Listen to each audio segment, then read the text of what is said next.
BNP স্থায়ী কমিটির সদস্য মির্জা আব্বাস বলেছেন, নদীর পানিকে যুদ্ধাস্ত্র হিসেবে ব্যবহার করে ভারত একটি দেশকে হুমকি দিচ্ছে।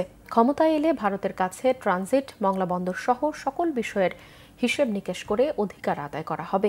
দুপুরে তিস্তা খননের দাবিতে দুপুরে রংপুরে আয়োজিত গণপদযাত্রা কর্মসূচিতে এসব কথা বলেন তিনি। মির্জা আব্বাস বলেন, ফ্যাসিস্ট আওয়ামী লীগ সরকারের নতজানু পররাষ্ট্রনীতির কারণে ভারত পানি না দিয়ে উত্তরকে পোড়াচ্ছে। তারা প্রকৃতিকেও ছাড়ে না। বলেন, বাংলাদেশ করুণা চায় না, তিস্তার পানির ন্যায্য হিস্সা চায়। আর বিএনপির ভাইস চেয়ারম্যান শামসুজ্জামান দুদু বলেছেন, উত্তরের গণমানুষের জাগরণ তিস্তা খনন প্রকল্প বিফলে যাবে না। তিস্তা খনন প্রকল্পের দাবিতে ৪৮ ঘণ্টা অবস্থান কর্মসূচির পর লাখো মানুষের অংশগ্রহণে নগরীতে গণপদযাত্রা করে তিস্তা নদী রক্ষা আন্দোলন। খনন প্রকল্প শুরু না হওয়া পর্যন্ত এই কর্মসূচি অব্যাহত থাকবে বলে জানান আয়োজকরা।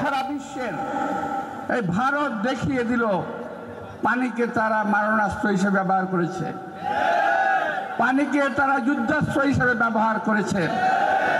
কতটুকু অমানবিক হলে কাজটুকু তারা করতে পারে। আমরা ভিক্ষা চাই না, আমরা হিসাবের পাওনা চাই। আমাদের হিসাবের পাওনা দিতে হবে, আজকে না হোক কাল, কাল না হয় পরশু দিতে হবে। যে আন্দোলন শুরু হয়েছে এই আন্দোলন থামবে না।